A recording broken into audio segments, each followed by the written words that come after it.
अस्सलामुअलैकुम स्टूडेंट्स, उम्मीद है आप सब के सब खैरियत से होंगे। क्लास फर्स्ट ईयर AQB पास पेपर वीडियो सॉल्विंग सीरीज की एक और वीडियो के साथ आपके सामने हाजिर हूं। इस वीडियो सीरीज में मैंने अभी तक 2023, 2022, 2019 और 2012 के पास पेपर सॉल्व कर लिए हैं। मैं स्ट्रांगली रेकमेंड करूंगा कि आप वो वीडियोस भी जरूर देखें। आज हम पेपर सॉल्व कर रहे हैं 2018 का पास पेपर। चलिए ये स्टार्ट करते हैं पास पेपर। ओके, नंबर 1 कहता है कि भाई सुने, अगर मैं आपको कहूं z बराबर है a माइनस आयोटा b और मैं उसकी एब्सोल्यूट वैल्यू कह दूं 2 है, then the relation between a and b will be, भाई a एंड b का रिलेशन, इसका मतलब है मेरे पास एक ही कंडीशन है, मैं इसका एब्सोल्यूट वैल्यू निकालूंगा। एब्सोल्यूट वैल्यू का मतलब होता है रियल पार्ट का स्क्वायर और इमेजिनरी पार्ट का पार्ट। इमेजिनरी पार्ट का आयोटा नहीं, ओनली इमेजिनरी पार्ट जाएगा, यानी माइनस बी का स्क्वायर। और एब्सोल्यूट वैल्यू कितना दी हुई है, 2 के बराबर दी हुई है, तो ये हो जाएगा a square plus b square. Squaring both side कर सकते हैं, मैक्स से max a square plus b square हो जाएगा। तो a square plus b square 4 के बराबर होगा। उम्मीद करता हूं दोस्तों आपको ये बात समझ आ गई होगी। अच्छा जी, इसको सिंपली ओपन करना है सेकंड वाले को। A plus a plus iota whole square, simple सा भाई, a square plus 2 a b और ये बी स्क्वायर, 1 का स्क्वायर 1, ये हो जाएगा 2 आयोटा, आयोटा स्क्वायर -1 के, आंसर है माइनस के 2 आयोटा। और इसमें हमने क्या देखना था, रियल पार्ट। तो यार रियल पार्ट तो कुछ बचा नहीं, इसका मतलब 0 रियल पार्ट है, तो फिर हम कहेंगे बी हमारा करेक्ट ऑप्शन है।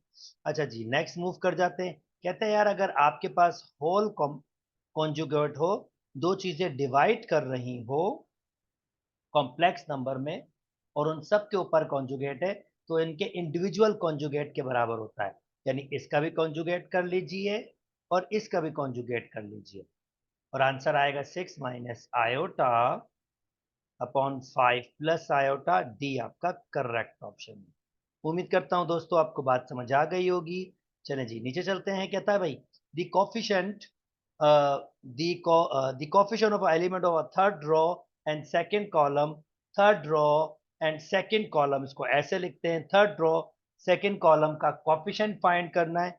तो भाई मैं थर्ड रो में जाऊंगा, सेकंड कॉलम में मैं जल्दी से इनको बता दूंगा, और मुझे कोफिशिएंट फाइंड करना है, कोफैक्टर फाइंड करना है, सॉरी कोफैक्टर फाइंड करना, तो कोफैक्टर का फार्मूला होगा ए आई जे बराबर होता है -1 आई प्लस जे, एंड डिटर्मिनेंट जो मैंने निकाला है 2 3 1 3, जो बचा है 2 3 1 3, और खाली इस पार्ट को ये ध्यान में रखेंगे, इस पार्ट को हम कहते हैं माइनर। तो अगर आपसे फिर माइनर मांगेगा तो ये पूरा नहीं जाएगा, सिर्फ इसको आप निकालेंगे, डायरेक्टली माइनर मिल जाएगा। पर इसने अभी कोफैक्टर कहा है, तो चलें जी कोफैक्टर निकालते हैं। 3 2 का तीसरी रो का दूसरा, तीसरी रो का जैसे कहा था, third row second column, cofactor of third row and second column element, तो ये हो जाएगा -1 3 प्लस 2, आई और जे की वैल्यू 3 प्लस 2, और 2 को 3 से मल्टीप्लाई करेंगे 6, हमेशा -3 को 1 से 3, तो यहाँ बचेगा -1 3, और फाइनल आंसर -3। इसका मतलब सी आपका करेक्ट ऑप्शन होगा। भाई साहब इसका डिटर्मिनेंट निकालना है, तो देखें कोई प्रॉपर्टी आपके पास लग जाए। पहले तो मैंने इसको डिटर्मिनेंट की शक्ल में रखा। अब डिटर्मिनेंट की प्रॉपर्टीज में से 2a 2b 2c, नीचे से 2 कॉमन ले सकता हूं, किसी भी एक रो या एक कॉलम से कॉमन आ जाता है, B A C A B C. आप नोटिस करें पहली रो और तीसरी रो सेम है, अगर कोई भी दो रोज या दो कॉलम आइडेंटिकल हो तो उसका डिटर्मिनेंट 0 के बराबर होता है, और फाइनली आंसर क्या हो जाएगा? 0। उम्मीद करता हूं दोस्तों आपको ये बात बिल्कुल समझ आ गई होगी। अच्छा जी, नेक्स्ट चलते हैं। कहता है दी मैट्रिक्स नल मैट्रिक्स है, which of the following is true. ये स्क्वायर है, बिल्कुल स्क्वायर है। 3 रोज हैं, 3 कॉलम है, number of rose number of column square है। स्केलर स्केलर होने के लिए डायगोनल होना चाहिए, ये स्केलर नहीं है। नल मैट्रिक्स भी है, तो स्क्वायर और नल यानी 1 और 3, सी आपका करेक्ट ऑप्शन है। कहता भाई मैं मैट्रिक्स की मल्टीप्लिकेशन कर रहा हूं, पहले देखते हैं इसमें कितनी रोज हैं। इसकी जनाब 1 रो है, 2 कॉलम है, और उसकी 2 रोज हैं और 2 कॉलम है। बिल्कुल जी, मल्टीप्लिकेशन तो पॉसिबल है, और जो मल्टीप्लाई होके आएगा तो 1 रो आएगी, 2 कॉलम। तो 1 रो 2 कॉलम, तो इसमें 2 रोज, ये तो कट गया। इसमें तो 2 रोज 2 कॉलम, ये भी कट गया। 1 रोज 2 कॉलम यही है। तो मल्टीप्लिकेशन किए बगैर ही मैं कह रहा हूं कि आपके पास ये इसका आंसर होगा। उम्मीद करता हूं दोस्तों आपको बात समझ आ गई होगी, क्योंकि मल्टीप्लिकेशन का ऑर्डर क्या होता है, जो मैट्रिक्स आती है पहले की रो आती है और दूसरे का कॉलम। तो 1 रो 2 कॉलम सिर्फ यही है। ओके जी, आगे चलते हैं दोस्तों। कहता है यार कि सुनो, ये y है एक मैट्रिक्स, y है एक मैट्रिक्स 0x0 1 0 1 3 0 1, और मैंने इसका डिटर्मिनेंट निकाला था तो उसका आंसर आया था -2। तो कह रहे हैं x की वैल्यू बता दो। ओके, मैं इसका डिटर्मिनेंट निकाल लेता हूँ। 0x0 1 0 1 3 0 1, इसका डिटर्मिनेंट का आंसर कह रहा है -2। तो भाई पहला लेंगे, अगर 0 लूंगा तो एक सब डिटर्मिनेंट बनेगा, यानी ये रो कटेगी, ये कॉलम कटेगा, और क्या लिखा जाएगा? 0 1 0 1। पर क्योंकि वो 0 से मल्टीप्लाई होगा तो वो वैसे ही खत्म हो जाएगा, तो उसकी तो जरूरत है ही नहीं हमारे पास। ठीक है, इस तरह से फिर दूसरा आएगा ये x, ये माइनस का साइन आता है आपके पास। अब इसकी रो कटेगी, इसका कॉलम कटेगा, तो रिमेनिंग क्या बचेगा? 1 1 3 1। और तीसरा अगेन 0 आएगा। अब कुछ भी आए 0 से वो भी कैंसिल हो जाएगा, तो सिर्फ खाली ये बच जाएगा हमारे पास। और इक्वल टू कितना है हमारे पास? -2। ठीक है, अब इसको सिंप्लीफाई कर लेते हैं। माइनस का x, 1 1 से मल्टीप्लाई होगा 1, हमेशा -1 3 से 3 इज इक्वल टू -2। तो -x -2 इज इक्वल टू -2, तो ये 2x हो जाएगा -2 के बराबर, और x की वैल्यू आ रही है -1। उम्मीद करता हूं दोस्तों आपको ये बात भी समझ आ गई होगी, बी आपका करेक्ट ऑप्शन है। चलें जी, चैप्टर चेंज हो गया, हम पहुंच गए हैं सीक्वेंस सीरीज में। For a geometrical progression the sum of first 2 terms. अब ज्योमेट्रिकल प्रोग्रेशन की फर्स्ट 2 टर्म्स क्या होती हैं? ए आर स्क्वायर, ये इसकी सीक्वेंस होती है। तो फर्स्ट 2 टर्म्स मतलब a plus A R. First 2 terms का जमा आपके पास कितना दिया हुआ है? 9। If the first term is 3, पहली टर्म इसने 3 दे दी, तो यहां से आर थर्ड टर्म फाइंड करवाने की बात कर रहा है। ठीक है, ये टर्म फाइंड करने की बात कर रहा है। तो पहले आर निकाल लेते हैं, 3 वहां जाएगा तो माइनस का हो जाएगा 6 हो जाएगा, और अगर मैं डिवाइड करूंगा तो आंसर 2 आ जाएगा। और थर्ड टर्म होता है ए आर स्क्वायर के, ए की वैल्यू 3 है, आर की वैल्यू 2 है, स्क्वायर 3 4, तो आंसर आ जाएगा 12। इसका मतलब 12 आपका करेक्ट ऑप्शन है। जल्दी से आगे मूव कर जाते हैं दोस्तों, तो थोड़ा सा बड़ा कर लेते हैं ताकि विजिबल तरीके से आप चीजों को देख सकें। ओके, कहता भाई the sum of infinite geometrical series is equal to। अब sum of infinite, ये geometrical series है, जाहिर बात है b से मल्टीप्लाई हो रहा है, तो sum of infinite geometrical series का फार्मूला होता है a/1 माइनस r। a की वैल्यू a है, और r की वैल्यू यहाँ पर b से मल्टीप्लाई हो रहा है। नोटिस करो, ये भी b से, ये b से, तो इसका मतलब r की वैल्यू आपके पास b है, b रख दिया, तो a/1 minus b, a/1 minus b, B आपका करेक्ट ऑप्शन है। आगे मूव करते हैं। Harmonic mean between 2 numbers, harmonic mean का फार्मूला होता है 2ab/a+b। इस वक्त a की वैल्यू a/2 दी हुई है, और b की वैल्यू ए की वैल्यू a/2 दी हुई है, बी की वैल्यू b/2 दी हुई है, और a/2 प्लस b/2। तो जल्दी से सिंप्लीफाई कर लेते हैं, ये कैंसिल हो गया, तो ये हो जाएगा ab/2। नीचे एलसीएम ले लेते हैं, 2 आएगा, a प्लस बी चौथा, और दूसरा कैंसिल होता है, रिमेनिंग बचेगा a plus b. a plus b पहला ऑप्शन है। चलें जी आगे मूव कर जाते हैं। कहता है मैं अगर अब sum of arithmetic sequence, sum of arithmetic sequence की टर्म्स दी हुई हैं, और मजे की बात है ये इवन टर्म्स, ये दी हुई है पहली टर्म, तीसरी टर्म, पांचवी टर्म, सातवीं टर्म, ये ऐसे दी हुई है। अर्थमेटिक सीक्वेंस की कोई भी टर्म फाइंड करनी हो, जैसे फॉर एग्जांपल 15वीं टर्म, तो a+15b, एक कम हो जाता है आपके पास खाली। ठीक है, ये मैं अपनी प्रीवियस वीडियोस में भी आपको साथ शेयर कर चुका हूं। तो कह रहा है इसकी 10 टर्म्स का जमा करना है।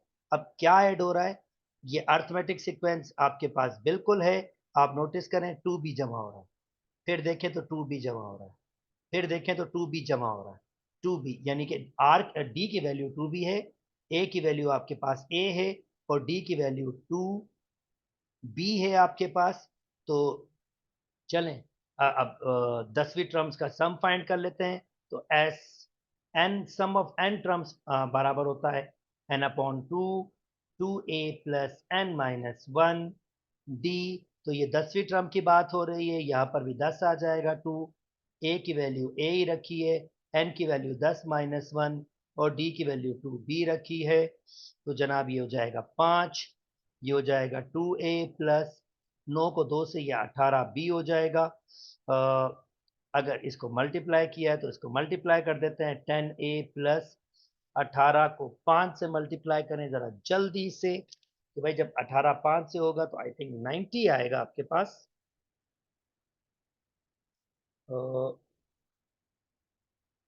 Yes, 90b, 10a plus 90b, sorry ये डी आंसर होगा।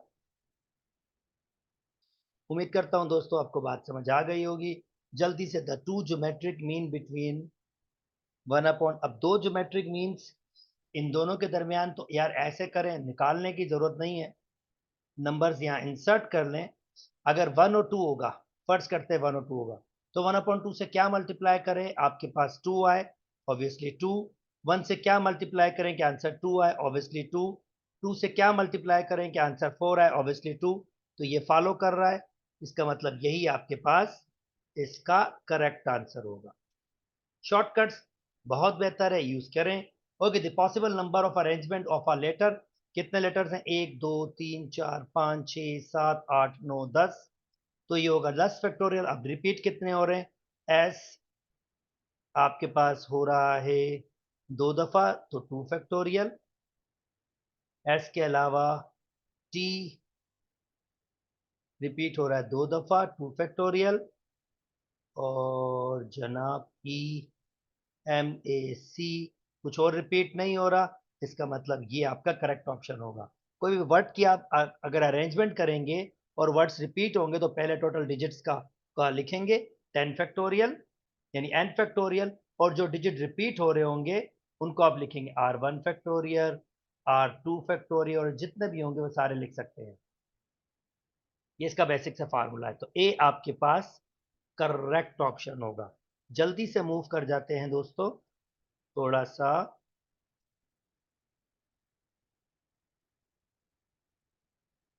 ओके भाई, n-1 ये बराबर होता है n के आइडेंटिटी है, n-1, n में से n-1 चूज करेंगे तो n आंसर आएगा। बी आपका करेक्ट ऑप्शन है, बेसिक सी आइडेंटिटी है, ध्यान में रखिए।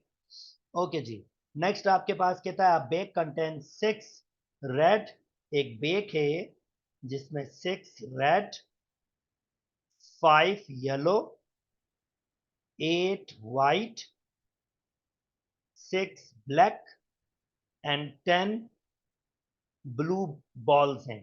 तो जरा मैं गिनती कर लूं, कितना है, 6 और 6 12, 10 26, 26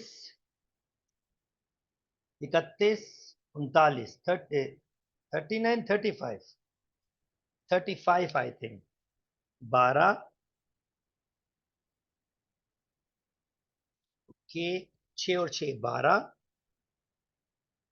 और 5 है और 10 है और 8 है, 35 हो जाएंगे। यानी टोटल बॉल्स आपके पास 35 है। टू बॉल्स, दो बॉल्स निकाली जाली, two balls are draw at random with replacement from a bag. What is the probability that the first ball is red and the second ball is white? अच्छा, two balls are draw at random without replacement, मतलब अगर कोई ball निकाली गई है तो वापस रखी नहीं गई है। तो कह रहा है प्रोबेबिलिटी बताएं, प्रोबेबिलिटी बताएं कि आपके पास पहली बॉल रेड होगी और दूसरी बॉल आपके पास वाइट होगी। और ये ध्यान में रखिएगा, यहां पर सैंपल स्पेस चेंज होगा, यानी कि अगर फर्स्ट बॉल इज रेड तो रेड कितनी है हमारे पास? 6 रेड है, तो उसकी 6/35 होगी, मल्टीप्लाई बाय, यानी प्रोबेबिलिटी ये आपके पास डिपेंडेंट प्रोबेबिलिटी है और डिपेंडेंट प्रोबेबिलिटी आपके पास कंडीशनल है। प्रोबेबिलिटी ऑफ ए, या दूसरे अल्फाज में मैं इसको ऐसे लिख देता हूं, प्रोबेबिलिटी ऑफ आर और प्रोबेबिलिटी ऑफ दूसरी है वाइट, दूसरी का second ball, first ball, first ball is red and the second ball is white and probability of white given ये है कि प्रोबेबिलिटी ऑफ रेड निकल चुका है। तो हमारे पास ये कंडीशनल प्रोबेबिलिटी है। अब इसको कैसे करेंगे? प्रोबेबिलिटी ऑफ रेड आपके पास 6/35 होगा और probability of white, that means अब एक बॉल बाहर निकाल दी गई है तो वाइट कितनी बॉल्स हैं आपके पास? वाइट बॉल्स हैं 8, तो 8 निकलेंगी 34 में से। अब इसको सिंप्लीफाई कर लीजिए, वैसे देखिए यही आंसर ये बनाया होगा। यस, ए आपके पास करेक्ट ऑप्शन है, कम भी किया हुआ है, ए आपके पास करेक्ट ऑप्शन है। चलिए जी जल्दी से आगे मूव कर जाते। कहता है यार, the number of ways a teacher can be select 6 student from out of 30 students to create a club, यानी 30 में से 6 को सिलेक्ट कर रहा है, चूज कर रहा है। तो जल्दी से मिस्टर कैलकुलेटर से पूछ लेते हैं कि भाई 30 कॉम्बिनेशन 6 का आंसर क्या होता है? तो वो कहता है एक लंबा चौड़ा सा आंसर है जो 5 9 3 7 7 5, 5 9 3 7 7 5, बी आपका करेक्ट ऑप्शन है। अच्छा जी, नाउ नेक्स्ट कहता दी third term in the expansion, third term किसी भी टर्म का फार्मूला होता है TR+1 बराबर होता है n r a n minus r b r. तो जनाब थर्ड टर्म, इसका मतलब आर की वैल्यू इसमें 2 होगी तभी तो थर्ड बनेगा। ये एन की वैल्यू 6 दी हुई है, ये एन है। सेकंड, ए की वैल्यू ए ही दी हुई है और 6 में से 2 निकालेंगे और बी की वैल्यू दी हुई है आपके पास 2, पर बी की वैल्यू दी हुई है, बी की वैल्यू सही कर लेते हैं -2b, -2b। तो भाई 6 कॉम्बिनेशन 2 मिस्टर कैलकुलेटर से पूछ लेते हैं, 6 कॉम्बिनेशन 2 15, ए पावर आपके पास हो जाएगा 4, 4 बी का स्क्वायर, 15 को 4 से मल्टीप्लाई करेंगे 60, ए पावर 4 बी स्क्वायर, 60 ए पावर 4 बी स्क्वायर। ए आपका करेक्ट ऑप्शन है। उम्मीद करता हूं दोस्तों बात समझ आ गई होगी। जल्दी से इसकी जनरल टर्म की तरफ जाते हैं। जनरल टर्म, कोई भी टर्म का फार्मूला मैंने अभी आपको बताया था कि कोई भी टर्म का फार्मूला सिंपली आपके पास ये होता है n r a n minus r b r. तो जनरल टर्म भी वही होती है आपके पास, एन की वैल्यू है 10, आर की वैल्यू है इसमें आर ही रखना होगा, जनरल टर्म है। ए की वैल्यू है 3x 10 माइनस आर और बी की वैल्यू है 7/r। इसको हम ऐसे भी लिख सकते हैं दोस्तों, एक ही मतलब है इसका भी, 3x 10 माइनस आर 7/r। तो 10r 3x 10 माइनस आर, देखूं 3x 10 minus r 7r, D आपका करेक्ट ऑप्शन है। उम्मीद करता हूं दोस्तों आपको बात समझ आ गई होगी। थोड़ा सा इसको बड़ा कर लेते हैं। ओके, कहता है the quadratic question has a rational roots. अगर क्वाड्रेटिक क्वेश्चन के पास रैशनल रूट्स है, if one of the root is this one, बच्चों ध्यान में रखो, कॉम्प्लेक्स हो या आपके पास इरेशनल रूट्स हो तो जो रूट्स होते हैं अगर पहला आपके पास ये है तो दूसरा उसका कॉन्जुगेट होगा, और सम का मतलब इन दोनों का जमा। ये कैंसिल हो गया, 1 और 1 आंसर हो जाएगा आपके पास 2। उम्मीद करता हूं दोस्तों आपको बात समझ आ गई होगी। जल्दी जल्दी आगे मूव कर जाते हैं। The solution of a quadratic equation 2x², इसको उधर ले जाते हैं -1/2, और इससे मल्टीप्लाई कर देते हैं। 2 से 2 मल्टीप्लाई नीचे हो जाएगा 4, रेडिकल लग जाएगा, प्लस माइनस रेडिकल -1/4, और x बराबर हो जाएगा ±1/2 आयोटा। +-1/2 आयोटा या आयोटा/2, ये दो आंसर्स दिए हैं। उम्मीद करता हूं दोस्तों आपको बात समझ आ गई होगी। जल्दी से करते हैं। नेचर ऑफ अ रूट मतलब होता है b² - 4ac। तो इस वक्त b की वैल्यू -2b है, -2b का स्क्वायर, -4a की वैल्यू 1 है, और c की वैल्यू b² है। तो ये हो जाएगा 4b² - 4b²। आंसर आ रहा है 0। इसका मतलब रूट्स आपके पास रियल एंड इक्वल हैं। रियल एंड इक्वल, ए आपका करेक्ट ऑप्शन। उम्मीद करता हूं दोस्तों आपको उसकी थ्योरी पता है कि जब b² - 4ac b² - 4ac equal to 0, तो इक्वल इन रियल होता है। अगर b² - 4ac ग्रेटर देन 0 तो रियल होता है। अगर b² - 4ac लेस देन 0 हो तो इमेजिनरी होता है। अब रियल में भी दो टूटते हैं आपके पास। एक होता है परफेक्ट स्क्वायर, जिसे आप रैशनल भी कहते हो। रैशनल रूट एक होता है इररेशनल रूट्स। रैशनल कब होता है? जब b² - 4ac का आंसर कोई परफेक्ट स्क्वायर नंबर आए तो रूट्स आपके पास रैशनल है। यानी b² - 4ac हो सकता है 25 के बराबर आए, तो इस कंडीशन में क्या होगा कि वो परफेक्ट स्क्वायर है, यानी ग्रेटर देन 0 भी होगा, और परफेक्ट स्क्वायर नंबर, तो फिर वो रैशनल रूट्स होंगे, अदरवाइज इररेशनल होंगे। अच्छा जी, चलें आगे मूव कर जाते हैं दोस्तों। कहता है 1 + omega square are the cube root of unity. तो इसको करना है, ये ओमेगा स्क्वायर मल्टीप्लाई बाय ये तो 1 के बराबर होता है, ओमेगा क्यूब बराबर होता है 1 + 1। 1 + ओमेगा स्क्वायर की वैल्यू होती है 0। तो मेरे पास आ रहा है ओमेगा स्क्वायर +1, ओमेगा स्क्वायर +1 यहाँ से हो जाएगा माइनस ओमेगा, तो आंसर आएगा माइनस ओमेगा, यानी बी आपका करेक्ट आंसर होगा। जल्दी से दोस्तों आगे मूव कर जाते हैं।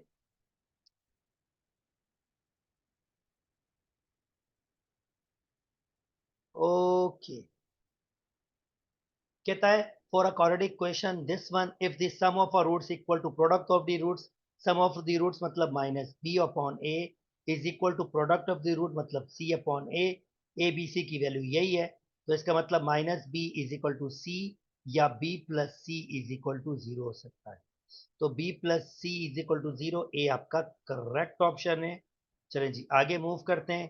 कहता है 1/2 of a degree by degree is equal to, by half degree, 1 minute जो होता है, एक डिग्री बराबर होती है 60 मिनट के, तो हाफ डिग्री 30 मिनट्स के बराबर होगा। बी आपका करेक्ट ऑप्शन है। चले जी आगे मूव कर जाता हूं।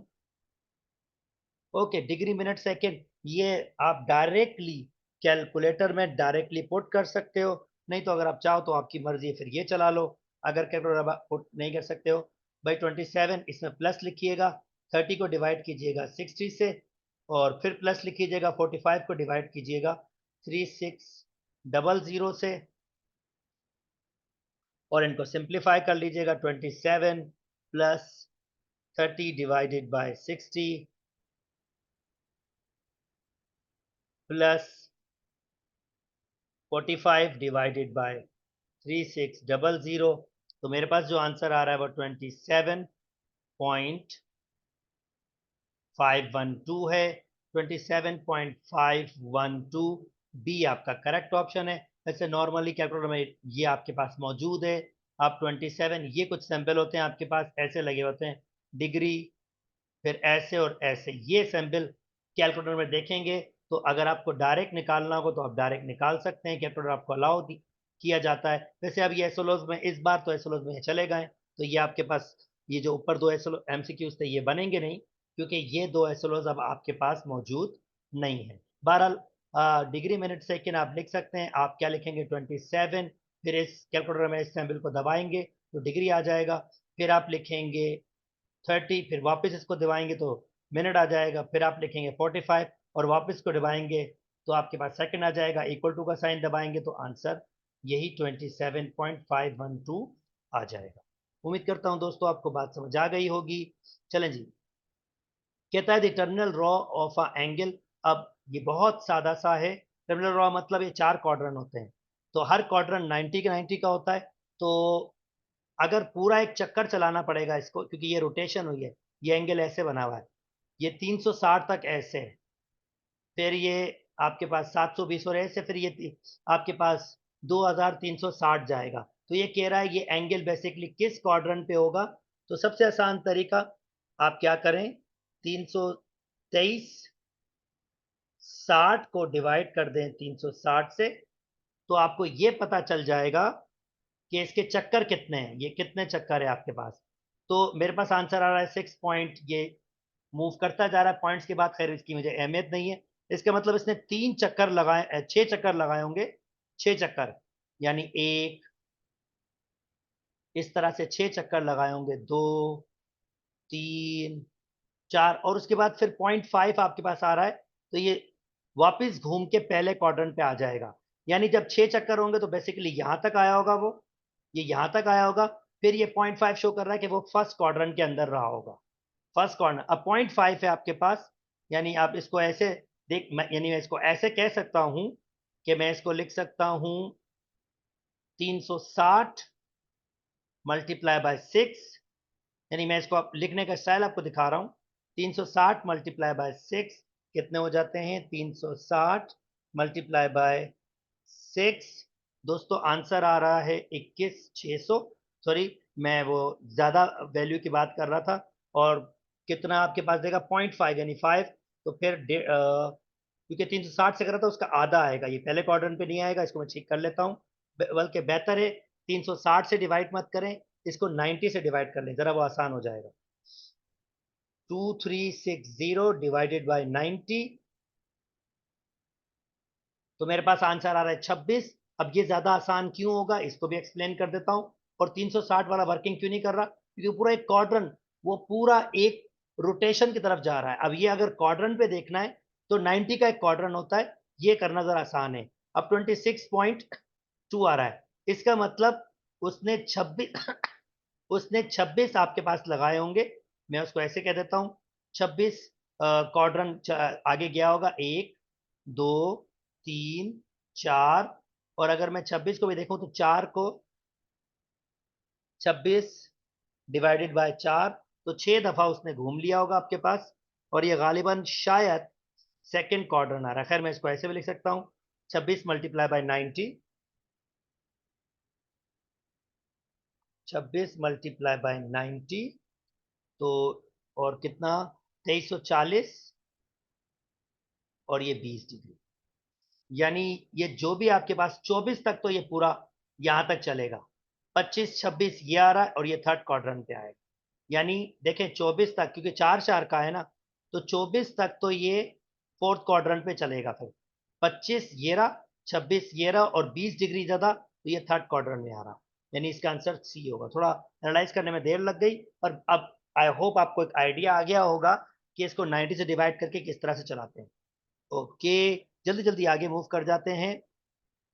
अब ये स्लोज है नहीं कि रेडियन को आपको कन्वर्ट करना होगा डिग्री में। अब रेडियन को कन्वर्ट करेंगे डिग्री में तो आप उसको मल्टीप्लाई करेंगे 180 अपॉन पाई से, 180 अपॉन पाई से। यानी रिवर्स, रेडियन को डिग्री में कन्वर्ट करना हो तो 180 अपॉन पाई, और पाई 3.141। कैलकुलेटर भाई से कहो 7 मल्टीप्लाई बाय 180 और डिवाइडेड बाय 3.141, तो वो मेरे पास आंसर दे रहा है अप्रोक्सीमेट 401.147, यानी डी आपका करेक्ट ऑप्शन है। ध्यान में रखिएगा दोस्तों, ये अब ऐसे चले गए तो ये नहीं आएंगे। 2019 से सिलेबस चेंज हो गया था। अगर साइन ए इसके बराबर है, कॉस बी इसके बराबर है, तो साइन 2 है भाई, साइन 2 अल्फा बराबर होता है 2 sine alpha cos alpha. Alpha की वैल्यू ए दी हुई है, बीटा की वैल्यू बी, तो 2ab डी आपका करेक्ट ऑप्शन है। उम्मीद करता हूं दोस्तों बात समझ आ गई होगी। जल्दी जल्दी आगे मूव कर जाते हैं दोस्तों। कहता है in a giving right angle triangle the length of A B, A से बी की लेंथ एक्स कह देता हूं। आपको क्या मिला हुआ है, बेस आपको फाइंड करना है परपेंडिकुलर पर। आप यहां देख लीजिए थीटा यहां पर दिया हुआ है। थीटा के अपोजिट हमेशा परपेंडिकुलर होता है, 90 के अपोजिट हमेशा क्या होता है आपके पास, हाइपोटेन्यूस। तो इसका मतलब अगर मैं 10 यूज करूंगा, 10 35 डिग्री, तो परपेंडिकुलर 5 है और हाइपोटेन्यूस एक्स है, एक्स को ऊपर ले आइए 5, 10 35 ए की स्टेप पे इसका आंसर निकाल लीजिए। लिखिए 5 डिवाइड कीजिए 10 35 से, जो मेरे पास आंसर आ रहा है 7.14, 7.14, ये ए आपका करेक्ट ऑप्शन है। जल्दी से मूव कर जाइए। ये लॉ ऑफ टेंजेंट आपके पास यूज करवा रहा है, तो ये फार्मूला जैसे ऑलरेडी आपके पास होंगे, पर इसको देख लीजिए कैसे लिखते हैं। Alpha minus beta upon b, याद करने का बिल्कुल आसान तरीका, ये लॉ ऑफ टेंजेंट है। तो alpha plus beta upon 2, alpha की जगह ए, बीटा की जगह बी, अल्फा की जगह ए और बीटा की जगह बी। ए की वैल्यू गिविंग है आपके पास, ए गिविंग है 6, बी गिविंग है आपके पास 5, ए गिविंग है 6, बी गिविंग है आपके पास 5, तो ये 1/11 आपका आंसर होगा। ए आपका करेक्ट ऑप्शन है। उम्मीद करता हूं दोस्तों आपको बिल्कुल बात समझ आ गई होगी। थोड़ा बड़ा कर देता हूं ताकि आप विजिबल तरीके से देख सकें। कह रहा है भाई देखो दी ट्राइंगल, जल्दी से ट्राइंगल बोल रहा है तो बना लेते हैं ताकि एक्सप्लेनेशन करने में आसानी हो।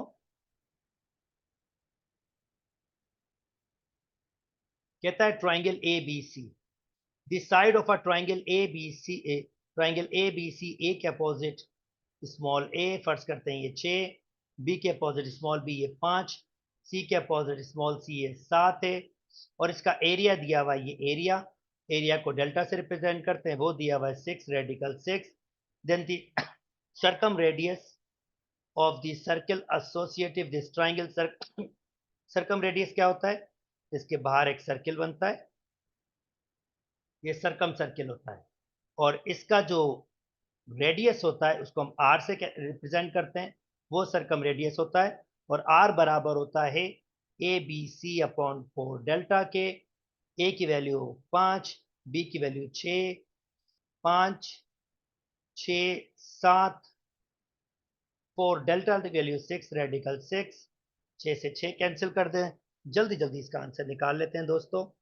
35 को डिवाइड करना होगा मुझे 4 रेडिकल 6 से, तो अप्रॉक्सीमेट मेरे पास जो आंसर है, या चलें आप इसको अगर सिंप्लीफाई कर लेंगे, 35 4 रेडिकल 6, बल्कि इसने कैंसिल आउट भी नहीं किया है इसने,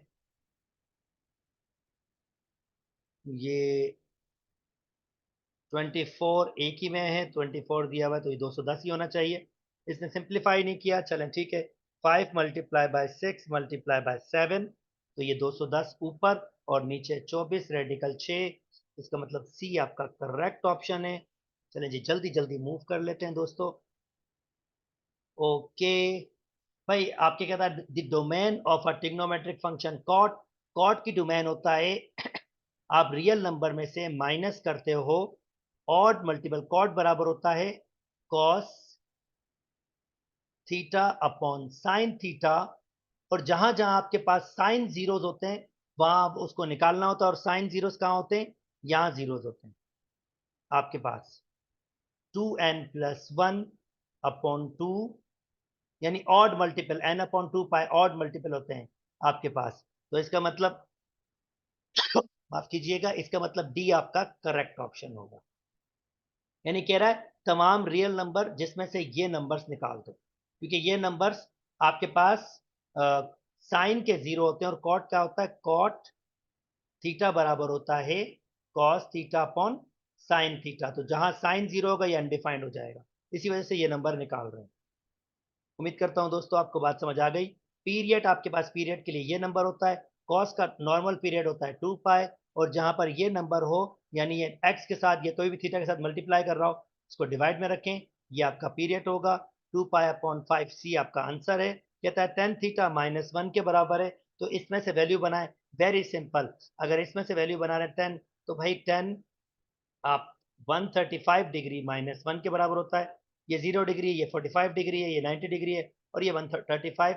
तो भाई आप चेक कर सकते हैं, 135 पुट कर लो, -1 आएगा। डी आपका करेक्ट ऑप्शन है। ओके दोस्तों, उम्मीद करता हूँ दोस्तों आपको ये वाला पास पेपर भी मेरे साथ मजा आया होगा। उम्मीद करता हूँ दोस्तों आपके पास बहुत सारी इंफॉर्मेशन आपकी आई होगी। अगर आपको मेरी वीडियोस पसंद आ रही है तो मेरे चैनल को लाइक कीजिए, सब्सक्राइब कीजिए, और दोस्तों के साथ शेयर भी कीजिए। अपना बहुत बहुत बहुत ख्याल रखिएगा। अल्लाह हाफ़िज़।